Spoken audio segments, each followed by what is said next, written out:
Los desafiantes de la muerte. Llegué a casa de Genaro como a las 2 de la tarde. Don Juan y yo nos envolvimos en una conversación y después él me hizo cambiar niveles de conciencia.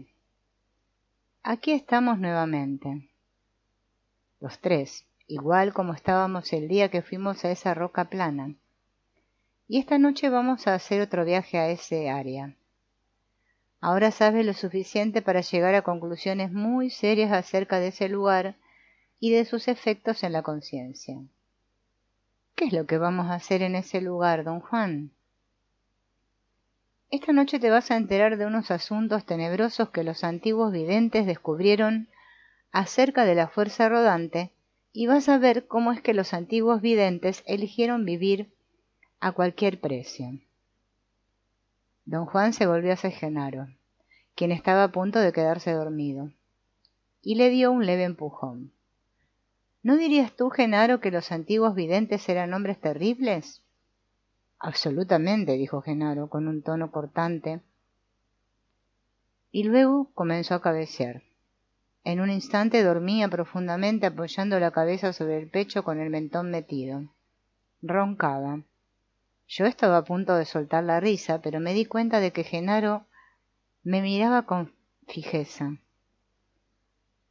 como si durmiera con los ojos abiertos. Eran hombres tan temibles que incluso desafiaron a la muerte, agregó Genaro, entre ronquidos. ¿No tienes curiosidad por saber cómo desafiaron a la muerte esos hombres terribles?, me preguntó don Juan. Parecía exhortarme a que le pidiera un ejemplo de lo temibles que eran. Hizo una pausa y me miró con un brillo de expectativa en los ojos. Espera usted que le pida un ejemplo, ¿verdad? Este es un momento grandioso, dijo, sacudiéndome de los brazos y riéndose. A estas alturas mi benefactor me tenía comiéndome las uñas de pura curiosidad. Le pedí que me diera un ejemplo y lo hizo. Ahora yo te voy a dar uno, aunque no me lo pidas. ¿Qué va a hacer usted?, pregunté asustado. Don Juan tardó bastante en dejar de reír. Cada vez que comenzaba a hablar le daba un acceso de tos y risa. Como te dijo Genaro, los antiguos videntes eran hombres temibles. Había algo que trataron de evitar a cualquier precio. No querían morir. Es obvio que ningún hombre tampoco quiere morir, pero los temibles antiguos videntes tenían la ventaja de su concentración y disciplina para alinear otros mundos. Y de hecho, alinearon mundos donde se puede evitar la muerte. Hizo una pausa y me miró arqueando las cejas. Me dijo que me estaba volviendo muy lento, que no hacía mis preguntas de costumbre. Yo comenté que me parecía muy claro que me estaba incitando a preguntarle si los antiguos videntes lograron evitar la muerte, pero él mismo ya me había dicho que todo su conocimiento acerca de la tumbadora no los salvó de morir. Lograron evitar la muerte mediante el alineamiento de otros mundos, pero de todos modos tuvieron o tienen que morir. ¿Cómo evitaron la muerte mediante el alineamiento de otros mundos?, pregunté. Los videntes observaron a sus aliados y, viendo que eran seres vivientes con una resistencia a la fuerza rodante mucho más grande que la nuestra, se ajustaron al molde de sus aliados. Don Juan explicó que sólo los seres orgánicos tienen una abertura que parece un tazón. Su tamaño y su forma y su fragilidad hacen de ella la configuración ideal para apresurar la ruptura y el desplome de la concha luminosa bajo los embates de la fuerza rodante. Por otra parte, los aliados, que solo tienen una línea por abertura, le presentan una superficie tan pequeña a la fuerza rodante que resultan ser prácticamente inmortales. Sus capullos pueden resistir indefinidamente los embates de la tumbadora, porque aberturas del ancho de un cabello no ofrecen ninguna configuración ideal para la ruptura. Los antiguos videntes desarrollaron las más extrañas técnicas para cerrar sus aberturas, prosiguió don Juan. En esencia estaban en lo correcto al suponer que una abertura del ancho de un cabello es más durable que una forma de tazón. ¿Aún existen esas técnicas?, le pregunté. No, ya no, pero aún existen algunos de los videntes que las practicaron. Por razones que desconocía, esta aseveración me provocó una reacción de terror sin límites. Mi respiración se alteró al instante y no pude controlar su ritmo. Sudaba copiosamente y mi cuerpo se sacudía. ¿Aún viven hoy en día? ¿No es así, Genaro?, preguntó don Juan. Absolutamente, murmuró Genaro. Le pregunté a don Juan si conocía la razón por la que yo estaba tan asustado. Me recordó una ocasión previa en ese mismo cuarto, en la que me preguntaron si había visto las extrañas criaturas que entraron en el momento en que Genaro vio la puerta. Ese día tu punto de encaje entró muy profundamente en el lado izquierdo y alineó un mundo aterrador. Pero eso ya te lo dije, lo que no recuerdas es que entraste directamente a un mundo muy remoto y ahí te orinaste del susto. Don Juan se volvió hacia Genaro, quien roncaba pacíficamente con las piernas estiradas al frente.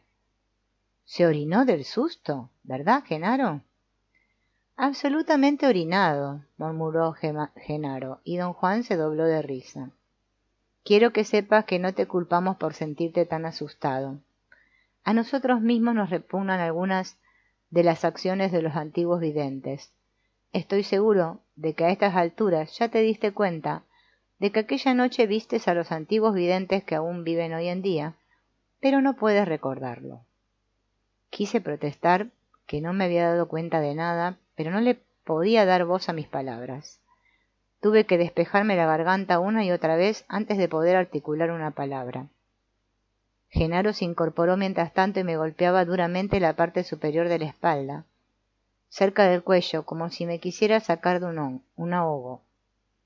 —Tienes un oso en la garganta —dijo. Le di las gracias con una voz aguda y chillona. —No creo que lo que tienes ahí es una gallina.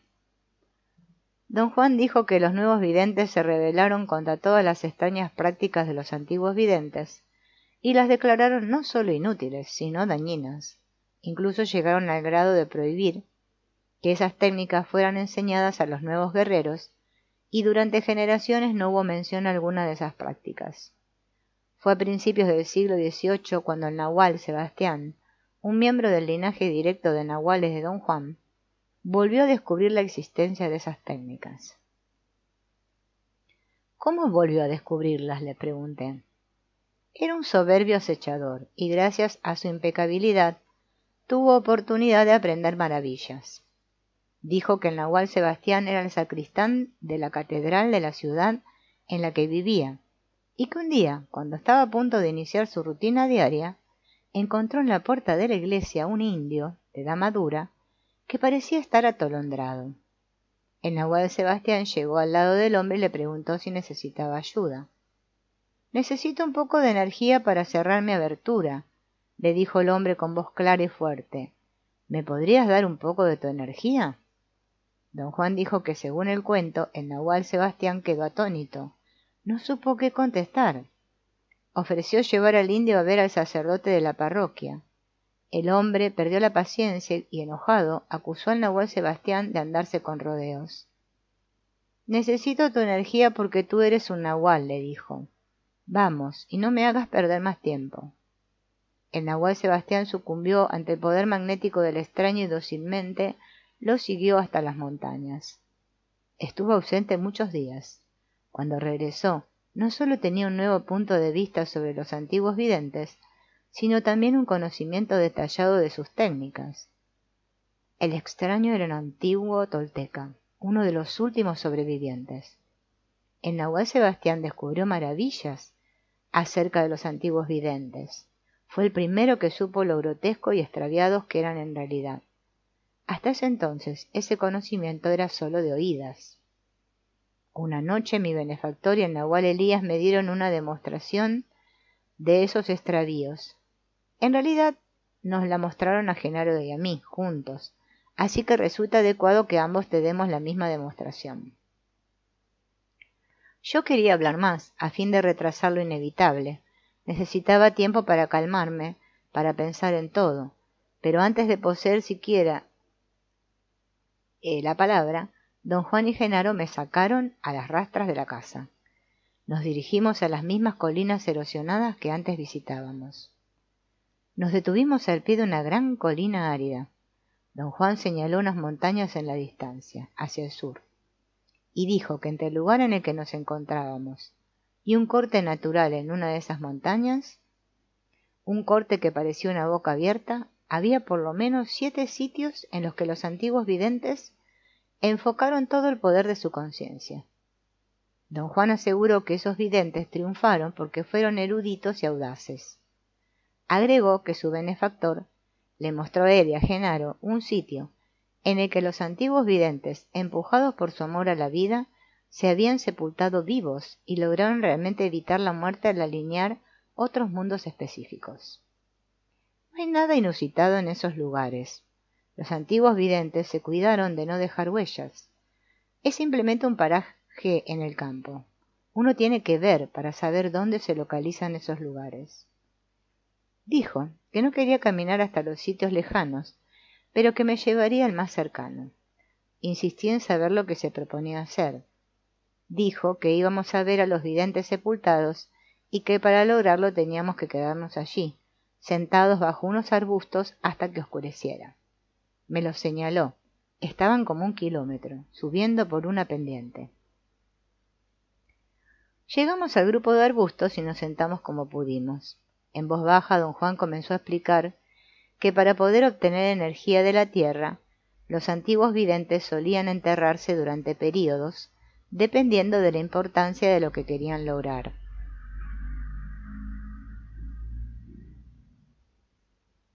Mientras más difícil su objetivo, más largo el período de entierro. Don Juan se puso de pie y de manera melodramática me mostró un punto a unos cuantos metros de donde estábamos. Ahí están sepultados 2 antiguos videntes. Se enterraron ahí hace 2000 años para evitar la muerte, no con ánimo de huir de ella, sino con ánimo de desafiarla. Don Juan le pidió a Genaro que mostrara el sitio exacto en el que estaban enterrados. Me volví para ver a Genaro. Estaba sentado a mi lado, profundamente dormido otra vez. Pero para mí, total asombro, se incorporó de un salto y ladró como perro, y corrió en 4 patas hasta el punto que señalaba don Juan. Corrió luego alrededor del sitio, imitando a la perfección a un perro pequeño. Su actuación me pareció divertidísima. Don Juan casi se tendía en el suelo de la risa. Genaro te ha mostrado algo extraordinario. Te ha enseñado algo acerca del punto de encaje y del ensoñar. Ahora está ensoñando, pero puede actuar como si estuviera completamente despierto y escucha todo lo que dices. Desde esa posición puede hacer más que si estuviera despierto. Durante un momento se calló, como si sopesara lo que iba a decir. Genaro roncaba rítmicamente. Don Juan comentó lo fácil que le resultaba encontrar defectos en todo lo que hicieron los antiguos videntes, y sin embargo, nunca se cansaba de repetir lo maravillosos que eran sus logros. No solo descubrieron y usaron el levantón de la tierra, sino que también descubrieron que si permanecían sepultados, sus puntos de encaje alineaban emanaciones que de ordinario eran inaccesibles, y que un alineamiento tal empleaba la extraña e inexplicable capacidad de la tierra para desviar los golpes incesantes de la fuerza rodante. En consecuencia, desarrollaron las más asombrosas y complejas técnicas para sepultarse por períodos extremadamente largos, sin daño alguno. En su lucha contra la muerte, aprendieron a alargar esos períodos hasta abarcar milenios. Era un día nublado y cuando cayó la noche todo quedó en profunda oscuridad. Don Juan se incorporó y, sosteniendo al sonámbulo Genaro, nos guió hacia una enorme piedra ovalada plana que me llamó la atención desde el momento en que llegamos. Se parecía a la roca plana donde estuvimos antes, pero era más grande. Se me ocurrió que a pesar de su enormidad, esa roca fue colocada allí a propósito. Ese es otro sitio. Esta enorme roca fue puesta aquí como trampa, para atraer a la gente. Pronto sabrás por qué. Sentí que un escalofrío me recorrió el cuerpo. Pensé que me iba a desmayar. Sabía que definitivamente reaccionaba de manera exagerada, y quería decir algo al respecto, pero don Juan siguió hablando. Dijo que, puesto que Genaro ensoñaba, tenía suficiente control sobre su punto de encaje para moverlo hasta poder alcanzar las emanaciones específicas que despertarían a todos los que estaban enterrados alrededor de esa roca. Me recomendó que tratara de mover mi punto de encaje y que siguiera al de Genaro.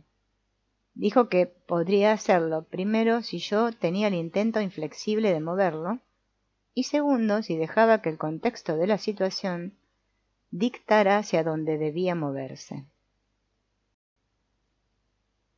Después de pensarlo un momento me susurró al oído que no me preocupara de los procedimientos, porque en realidad la mayoría de las cosas verdaderamente extrañas que le pasan a los videntes, o aún al hombre común, ocurren de por sí, con la sola intervención del intento.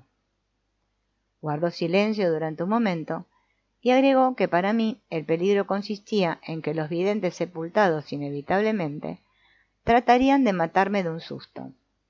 Me exhortó a seguir los movimientos de Genaro y a mantener la calma y a no sucumbir ante el miedo. Desesperadamente luché contra mi náusea. Don Juan me tomó de los antebrazos y me dijo que si yo no paraba de jugar al inocente espectador, iba a acabar de jugador profesional. Me aseguró que yo no estaba consciente de negarme a dejar moverse a mi punto de encaje, pero que todos los seres humanos hacen lo mismo. Algo te va a hacer sacudirte en tus pantalones del susto. No te rindas, porque si lo haces morirás. Y los viejos buitres que están enterrados aquí se van a dar un festín con tu energía. Salgamos de aquí, le rogué. Realmente no tengo ningún interés que me dé usted un ejemplo de lo grotesco que eran los antiguos videntes. Es demasiado tarde, dijo Genaro. Aunque tratáramos de huir, los dos videntes y sus aliados en el otro sitio nos cortarían el paso. Ya hicieron un círculo a nuestro alrededor. Ahorita hay como 16 conciencias enfocadas en ti. ¿Quiénes son?, pregunté. Los 4 videntes y su corte. Han estado conscientes de nosotros desde que llegamos. Yo quería dar la media vuelta y correr como alma que lleva el diablo, pero don Juan me tomó del brazo y señaló el cielo. Me di cuenta de que tuvo lugar un cambio notable en la visibilidad. En vez de la oscuridad total que prevalecía, había un agradable crepúsculo matutino. Rápidamente me orienté con los puntos cardinales. Definitivamente el cielo se veía más claro hacia el este. Sentí una extraña presión alrededor de la cabeza. Me zumbaban los oídos. Tenía frío y fiebre a la vez. Jamás había sentido tanto miedo, pero lo que más me molestaba era una engorrosa sensación de derrota, de ser un cobarde. Me sentí nauseabundo y miserable. Don Juan me susurró al oído que tenía que estar alerta, porque en cualquier momento los 3 sentiríamos el embate de los antiguos videntes. Si quieres te puedes agarrar de mí, dijo Genaro. Titubeé por un instante. No quería que don Juan pensara que yo tenía tanto miedo que necesitaba agarrarme de Genaro. Ahí vienen, dijo Genaro. Para mí el mundo se paró de cabeza en un instante, cuando algo me aferró del tobillo izquierdo. Sentí el frío de la muerte en todo el cuerpo. Sabía que había pisado unas tenazas de hierro, quizás una trampa para osos. Todo eso relampagueó en mi mente antes de que soltara un grito penetrante, tan intenso como mi miedo. Don Juan y Genaro se rieron a viva voz. Estaban a mis costados, a no más de 1 metro, pero yo estaba tan aterrado que ni siquiera los veía.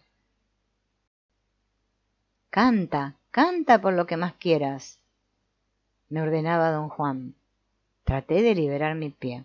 Sentí una punzada, como si agujas me penetraran la piel. Una y otra vez don Juan insistía en que cantara. Él y Genaro comenzaron a cantar una canción ranchera. Genaro declamaba la letra mientras me miraba a escasos 8 centímetros de distancia. Sus voces estaban roncas y cantaban tan mal, perdiendo de tal manera el aliento y saliéndose tanto del registro, que de sus voces me acabé riendo. Canta o perecerás, me dijo don Juan. Hagamos un trío, dijo Genaro, el trío Los Calaveras, y cantemos un bolero. Me uní a ellos en un trío desafinado. Como borrachos cantamos durante un buen rato, a todo pulmón. Sentí que poco a poco la empuñadura de hierro soltaba mi pierna. No me atrevía a mirar mi tobillo. En cierto momento lo hice y me di cuenta de que no era una trampa lo que me aferraba. Una forma oscura como una cabeza me mordía. Solo un esfuerzo supremo impidió que me desmayara. Sentí que iba a vomitar y automáticamente me incliné hacia adelante. Pero algo o alguien con fuerza sobrehumana me asió de los codos y de la nuca y no me dejó moverme. Ensucié toda mi ropa. Mi repugnancia era tan completa que comencé a caer desmayado. Don Juan me salpicó la cara con agua que tomó de una pequeña calabaza que siempre llevaba consigo cuando íbamos a las montañas. El agua se deslizó por debajo del cuello de mi camisa. La frialdad restauró mi equilibrio físico, pero no afectó a la fuerza que me sostenía de los codos y del cuello. Creo que tu pinche miedo ya se sale de la medida. Cantemos de nuevo. Cantemos una canción con sustancia. Ya no quiero más boleros. Silenciosamente le agradecí su sobriedad y su gran estilo. Me conmovió tanto escucharlos cantar La Valentina que comencé a llorar. Todo mi ser se cimbró bajo el impacto de esa inconcebible yuxtaposición de valores. Jamás había significado tanto para mí una canción. Al escucharlos cantar algo que generalmente consideraba sentimentalismo pueril, creí entender el carácter del guerrero. Don Juan me inculcó que los guerreros viven con la muerte al lado, y de saber que la muerte está con ellos extraen el valor para enfrentar cualquier cosa. Don Juan había dicho que lo peor que podía pasarnos es que tenemos que morir, y puesto que este ya es nuestro inalterable destino, estamos libres. Aquellos que han perdido todo ya no tienen nada que temer. Caminé hasta don Juan y Genaro y los abracé para expresar mi ilimitada gratitud y admiración por ellos. Sin decir palabra, don Juan me tomó del brazo y me llevó a sentarme a la roca plana. Ahora la función está a punto de empezar. Acabas de pagar tu boleto de entrada. Lo tienes embarrado en todo el pecho. Me miró y los dos soltaron la risa. No te sientes demasiado cerca de mí, dijo Genaro. Y mejor siéntate al otro lado de mí. Quiero estar a favor del viento, porque no hueles muy bien que digamos. Cuando pararon de reír, Genaro me habló otra vez. No te alejes mucho, dijo. Los antiguos videntes aún no acaban con sus trucos. Me acerqué a ellos todo lo que permitía la cortesía. Durante un instante me preocupé de mi estado, pero al otro instante todos mis escrúpulos se volvieron una tontería al darme cuenta de que algunas personas se acercaban a nosotros. No podía ver claramente sus formas, pero distinguí una masa de figuras humanas que se movían en la penumbra. No traían linternas y a esta hora las hubiera necesitado. De alguna manera, ese detalle me preocupó muchísimo.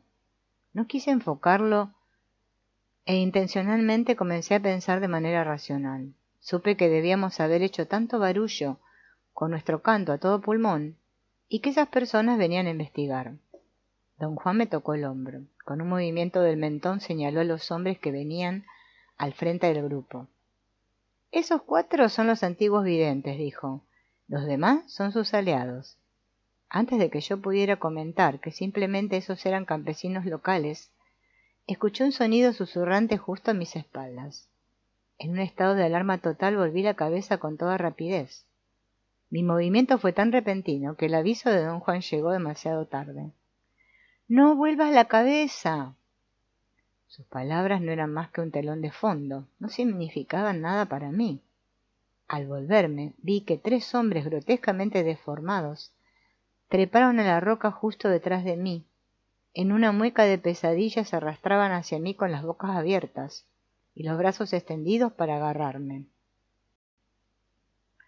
Mi intención fue gritar a todo pulmón, pero lo que brotó fue un graznido agonizante, como si algo obstruyera mi garganta. Automáticamente rodé para eludirlos y caí al suelo. Al incorporarme, don Juan saltó a mi lado, y en el momento preciso en que descendían sobre mí, como buitres, una horda de hombres dirigidos por aquellos que don Juan había señalado. Chillaban como murciélagos o ratas. Aterrado grité. Esta vez pude dar un grito penetrante. Tan ágil como un atleta, en plena forma, don Juan me arrebató de sus garras y me subió a la roca. Con voz imponente me dijo que no volviera la cabeza, por muy asustado que estuviera. Dijo que los aliados no pueden empujar en absoluto, pero que sí podían asustarme y hacerme caer al suelo. Una vez en el suelo, los aliados sí podían aprisionar a cualquiera. Si caía en el suelo, junto al sitio en el que estaban enterrados los videntes, estaría a su merced. Me harían pedazos mientras los aliados me detenían. Agregó que no me dijo todo esto antes porque tenía la esperanza de que me vería obligado a ver y a entenderlo todo por mí mismo. Su decisión casi me costó la vida.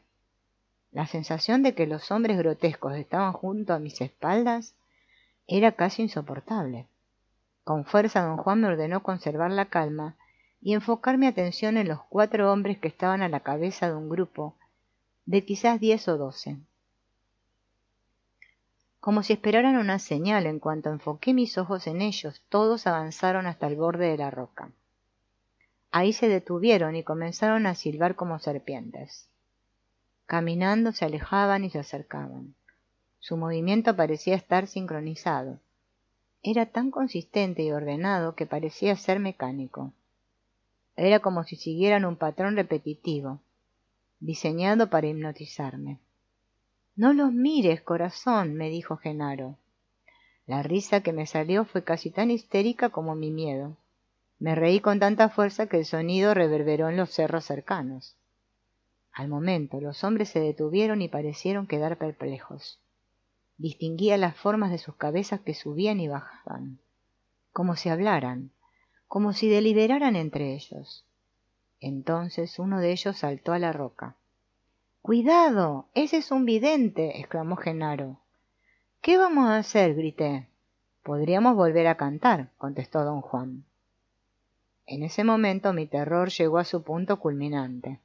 Empecé a saltar y a rugir como animal. El hombre saltó al suelo. «Ya no le hagas caso a esos payasos», dijo don Juan. «Hablemos como de costumbre». Dijo que fuimos ahí buscando esclarecimientos y que yo estaba fracasando muy miserablemente. Tenía que reorganizarme. Lo primero que debía hacer era entender que mi punto de encaje se había movido y que ahora hacía resplandecer a las emanaciones oscuras. El llevar los sentimientos de mi estado de conciencia cotidiano al mundo que había alineado era en verdad una farsa, porque el miedo solo prevalece entre las emanaciones de la vida diaria. Le dije que si es que mi punto de encaje se había movido como él decía, yo tenía nuevas para él. Mi terror era infinitamente mayor y más devastador que cualquier cosa que jamás hubiera experimentado en mi vida diaria. «Te equivocas», dijo. «Tu primera atención está confundida y no quieres ceder el control. Eso es todo. Tengo la impresión de que podrías caminar derechito hasta esas criaturas y enfrentarlas y que no te harían nada». Insistí que definitivamente no estaba en ninguna condición para poner a prueba algo tan disparatado. Se rió de mí. Dijo que tarde o temprano tenía que curarme de mi locura y que el tomar la iniciativa y enfrentar a esos 4 videntes era infinitamente menos disparatado que la idea de que los veía. Dijo que para él locura era estar frente a frente con hombres que estuvieron sepultados durante 2000 años y que seguían vivos, y no pensar que eso era el pináculo de lo absurdo. Escuché con claridad todo lo que dijo, pero realmente no le prestaba atención. Estaba aterrado por los hombres que se movían alrededor de la roca. Parecían prepararse para saltarnos encima, en realidad para saltar encima mío. Estaban fijos en mí. Mi brazo derecho comenzó a temblar como si se viera afectado por algún desorden muscular. Noté instantáneamente que había cambiado la luz en el cielo. No me di cuenta antes de que ya era de madrugada. Lo más extraño es que un impulso incontrolable me hizo incorporarme y correr hacia el grupo de hombres. En ese momento tenía 2 sensaciones completamente diferentes acerca del mismo evento. La menor era de terror puro. La otra, la mayor, era de indiferencia total. Nada me importaba en absoluto. Cuando llegué hasta el grupo no me sorprendí de que don Juan tenía razón. No eran hombres en realidad. Solo 4 de ellos tenían alguna semejanza con los hombres, pero tampoco lo eran extrañas criaturas con grandes ojos amarillos. Los otros eran simplemente formas impulsadas por los 4 que parecían hombres. Sentí una tristeza extraordinaria por aquellas criaturas con ojos amarillos. Traté de tocarlas, pero no pude hallarlas. Una especie de viento huracanado los arrebató. Busqué a don Juan y a Genaro. No estaban ahí. Nuevamente todo estaba en completa oscuridad. Una y otra vez grité sus nombres. Durante algunos minutos me moví a ciegas en las tinieblas. La repentina llegada de don Juan me espantó. No vi a Genaro. Volvamos a casa, dijo. El camino de vuelta es siempre más largo.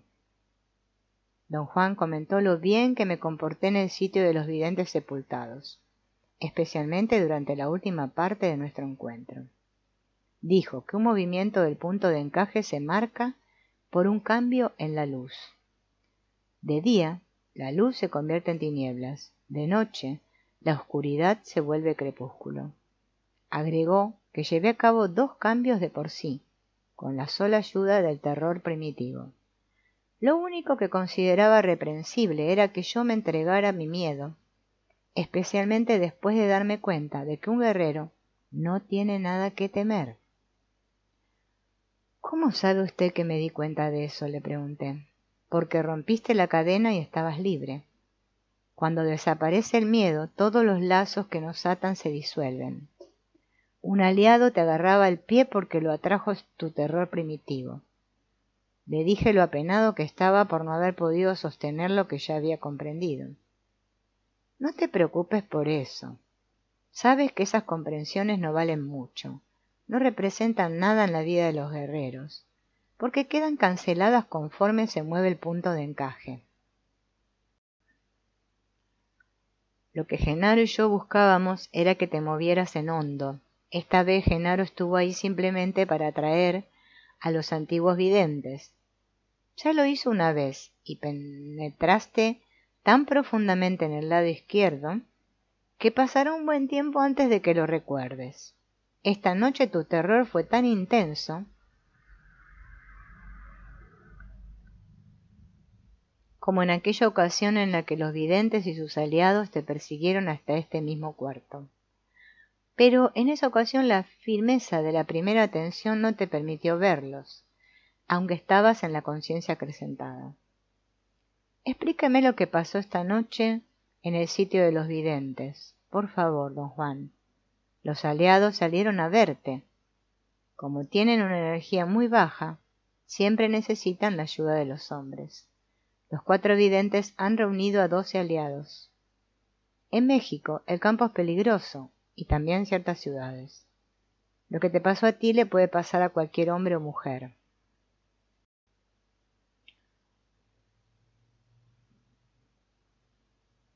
Si se tropiezan con esa tumba, quizá incluso vean a los videntes y a sus aliados, si son lo suficientemente maleables como para dejar que su terror mueva sus puntos de encaje.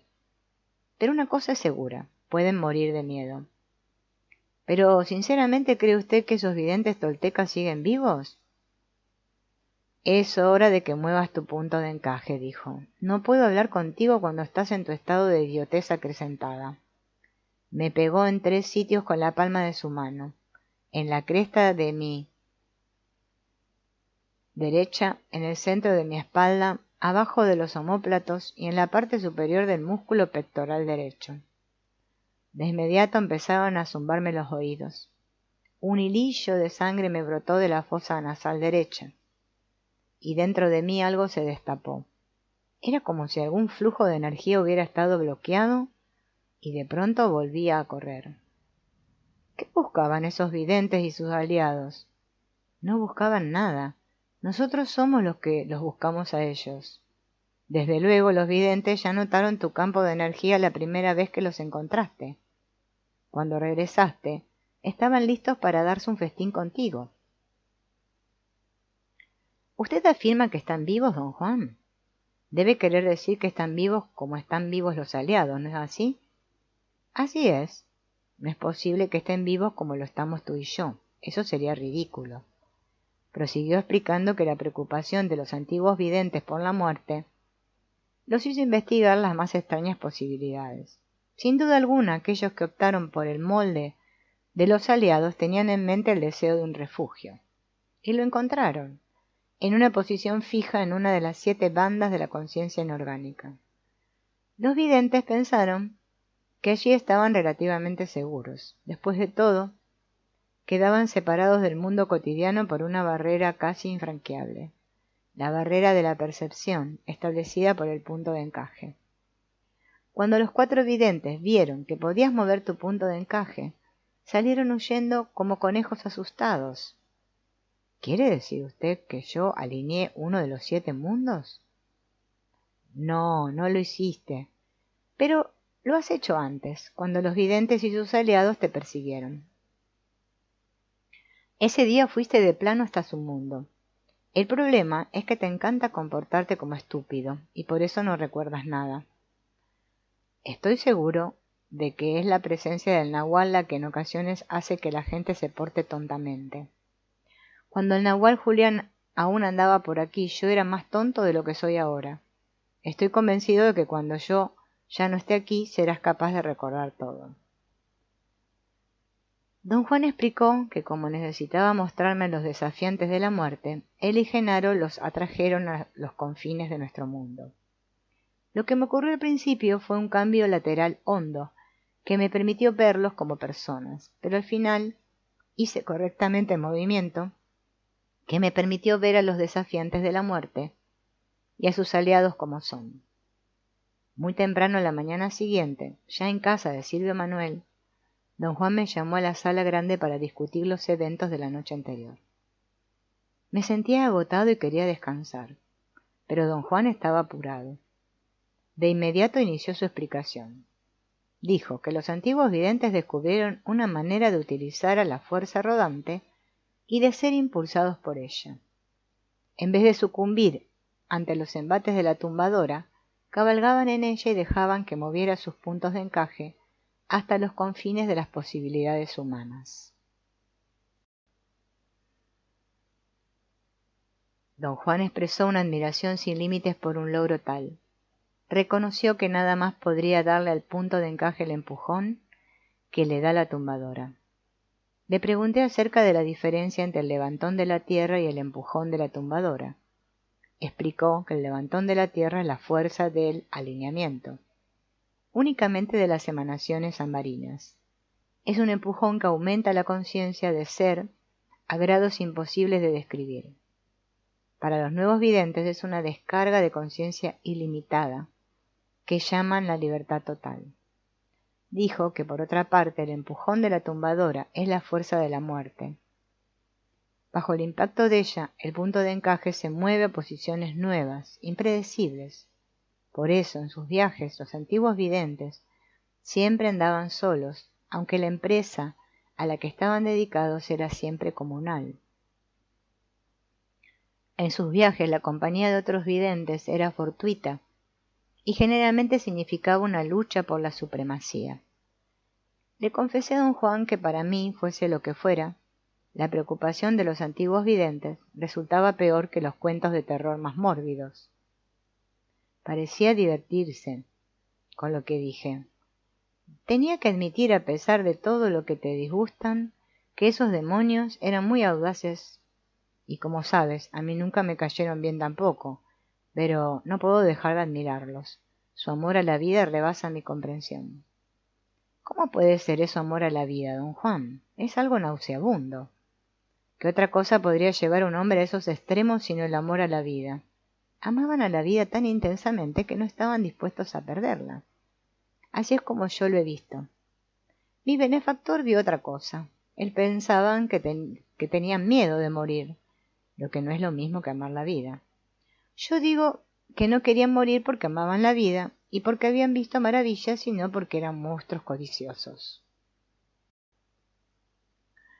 Estaban extraviados porque nadie los desafió jamás. eran caprichosos como niños malcriados, pero su osadía era impecable y también lo fue su valor. ¿Te aventurarías tú en lo desconocido por codicia? De ninguna manera. La codicia solo funciona en el mundo de los asuntos cotidianos. Para aventurarse en esa aterradora soledad, uno debe tener algo superior a la codicia. Amor. Uno necesita amor a la vida, a la intriga, al misterio. Uno necesita de curiosidad insaciable y de una montaña de agallas. Así que no me salgas con esas tonterías de que te hacen sentir nauseabundo. Yo que tú estaría rojo de vergüenza. Los ojos de don Juan brillaban con risa contenida. Me ponía en mi lugar, pero se reía de ello. Por una hora quizá don Juan me dejó solo en el cuarto. Quería organizar mis pensamientos y mis sentimientos. No tenía manera de hacerlo. Sabía sin duda alguna que mi punto de encaje se encontraba en una posición en la que no prevalece el razonamiento, y sin embargo me impulsaban preocupaciones razonables. Don Juan dijo que técnicamente, en cuanto se mueve el punto de encaje, estamos dormidos. Me preguntaba, por ejemplo, si desde el punto de vista de un espectador, yo estaba dormido, así como yo había visto dormido a Genaro. Le pregunté esto a don Juan en cuanto regresó. Estás absolutamente dormido sin tener que estar acostado, me dijo. Si te vieran ahora personas que están en la conciencia normal, les parecería que estás un poco mareado, incluso borracho. Explicó que durante el sueño normal, el movimiento del punto de encaje ocurre a lo largo de cualquier borde de la banda del hombre. Esos cambios siempre van unidos al sueño. Los cambios que se inducen mediante la práctica ocurren a lo largo de la sección media de la banda del hombre y no van aparejados con el sueño, aunque el soñador duerme. Fue precisamente en esta coyuntura que los nuevos y los antiguos videntes hicieron sus esfuerzos separados para conseguir poder, cada cual por su lado. Los antiguos videntes querían una réplica del cuerpo, pero con mayor fuerza física. Así que deslizaron sus puntos de encaje a lo largo del borde derecho de la banda del hombre. Mientras más profundo penetraba, más extraño se volvía su cuerpo de ensueño. Anoche tú mismo fuiste testigo del monstruoso resultado de un movimiento en hondo a lo largo del borde derecho. Dijo que los nuevos videntes son completamente diferentes, que ellos mantienen sus puntos de encaje a lo largo de la sección media de la banda del hombre. Si el movimiento no es profundo, como por ejemplo el cambio de la conciencia acrecentada, el ensoñador es casi como cualquier otra persona en la calle, salvo por una ligera vulnerabilidad a las emociones, como el temor y la duda. Pero, a cierto grado de profundidad, el ensoñador que se mueve a lo largo de la sección media se convierte en una burbuja de luz. El cuerpo de ensueño de los nuevos videntes es una burbuja de luz. Dijo también que un cuerpo de ensueño tan impersonal es más conducente al entendimiento y a la examinación, que son la base de todo lo que hacen los nuevos videntes. El cuerpo de ensueño, intensamente humanizado de los antiguos videntes, los llevó a buscar respuestas que eran igualmente personales, humanizadas. De pronto don Juan titubeó y pareció buscar ciertas palabras adecuadas. Existe otro desafiante de la muerte, tan diferente a los 4 que viste, que resulta indistinguible del hombre común de la calle. Ha logrado esta hazaña única de ser capaz de abrir y de cerrar su abertura a voluntad. Casi nerviosamente jugó con los dedos. Ese desafiante de la muerte es el antiguo vidente que el nahual Sebastián encontró en 1723. Consideramos que en ese día principia nuestra línea, por segunda vez. Ese desafiante de la muerte, quien ha vivido en la tierra durante cientos de años, ha cambiado la vida de todos los nahuales que conoció, algunas veces más profundamente que otras. Y desde ese día, en 1723, ha conocido a cada uno de los nahuales de nuestra línea. Don Juan me miró con fijeza. Me sentí extrañamente avergonzado. Pensaba que mi vergüenza era resultado de un dilema. tenía las más serias dudas respecto al contenido de su narración, y a la vez tenía la más desconcertante confianza de que todo lo que decía era verdad. El problema de la incredulidad racional no es solamente tuyo, dijo. Al principio mi benefactor se vio asediado por la misma pregunta. Cuando lo conocí ya había recordado todo, así que nunca fui testigo de sus dudas, solo oí hablar de ellas. Lo extraño de todo esto es que la gente jamás ha visto a ese hombre, como por ejemplo los otros videntes del grupo del Nahual. Jamás tienen dificultad para aceptar que él es uno de los videntes originales. Mi benefactor dijo que sus certidumbres provenían del hecho de que la impresión de conocer a una criatura así había amasado cierto número de emanaciones. Se requiere de tiempo para que esas emanaciones se separen. Don Juan explicó luego que conforme siguiera moviéndose mi punto de encaje, llegaría un momento en que se encendería la combinación adecuada de emanaciones, y en ese momento la prueba de la existencia de ese hombre sería evidente para mí. Me sentí obligado a hablar nuevamente acerca de mi ambivalencia. No estamos desviándonos de nuestro tema. No. Eso de desviarse, no. Quizá parezca que estoy tratando de convencerte de la existencia de ese señor. Y lo que quería decir era que ese antiguo vidente sabe cómo manejar la fuerza rodante. Si crees o no crees que él existe, no tiene importancia. Algún día reconocerás como hecho que efectivamente logró cerrar su abertura. La energía que toma prestada de cada generación de nahuales la usa exclusivamente para cerrar su abertura. ¿Y cómo logra cerrarla? No hay manera de saberlo. He hablado con otros 2 nahuales que vieron a ese hombre cara a cara. Ninguno sabía cómo lo hizo. El hombre jamás revela cómo cierra esa abertura, que yo supongo comienza a expandirse después de un tiempo.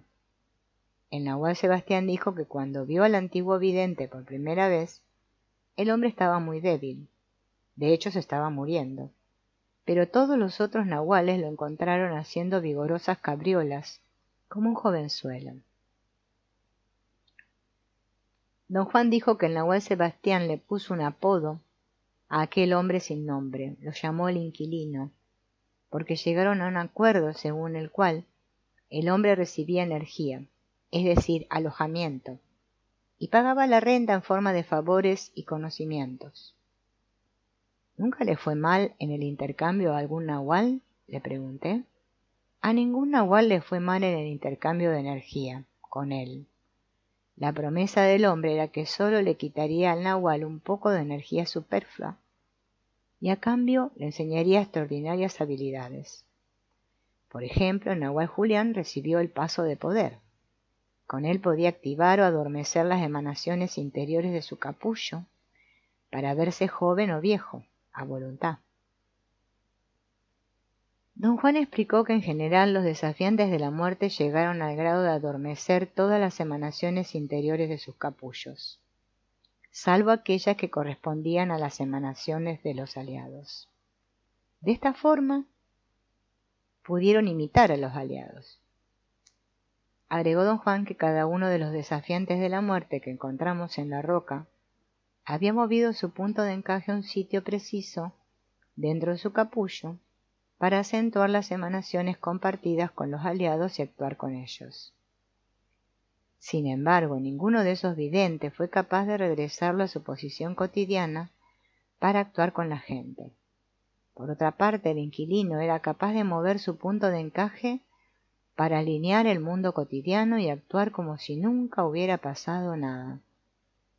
Don Juan dijo también que su benefactor estaba convencido, y que él estaba completamente de acuerdo con su benefactor, de que lo que ocurre durante el préstamo de energía es que el brujo antiguo mueve el punto de encaje del nahual para acentuar las emanaciones del aliado que existen dentro del capullo del nahual, y luego utiliza la gran descarga de energía producida por esas emanaciones que repentinamente quedan alienadas y después de estar tan profundamente adormecidas.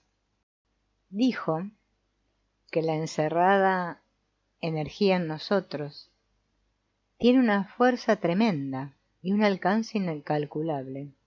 Solo podemos apreciar vagamente el alcance de esa tremenda fuerza si consideramos que la energía requerida para percibir y actuar en el mundo cotidiano es producto del alineamiento de ni siquiera la 10ª parte de las emanaciones encerradas en el capullo del hombre. Lo que ocurre en el momento de la muerte es que toda esa energía es liberada a la vez.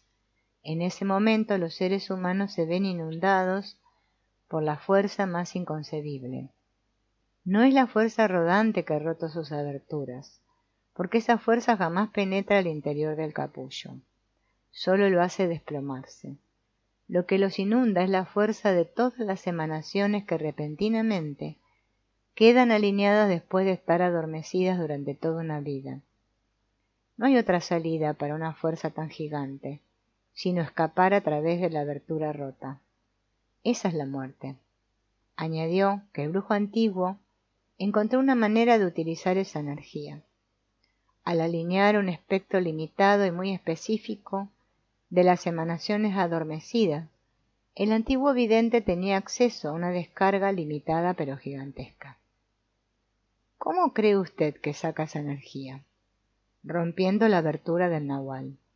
Mueve el punto de encaje del nahual hasta que la abertura se abre un poco. Cuando la energía de esas emanaciones recientemente alineadas es liberada a través de esa abertura, la toma a través de su propia abertura. ¿Por qué está haciendo todo eso ese antiguo vidente?, pregunté. Mi opinión es que está atrapado en un círculo que no puede romper. Nosotros llegamos a un acuerdo con él. Hace lo mejor que puede por respetarlo y nosotros también.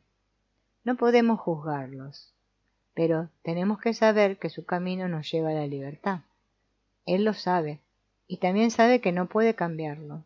Está atrapado en una situación de su propia hechura. Lo único que puede hacer es prolongar lo más que pueda su vida y conciencia de hombre y aliado.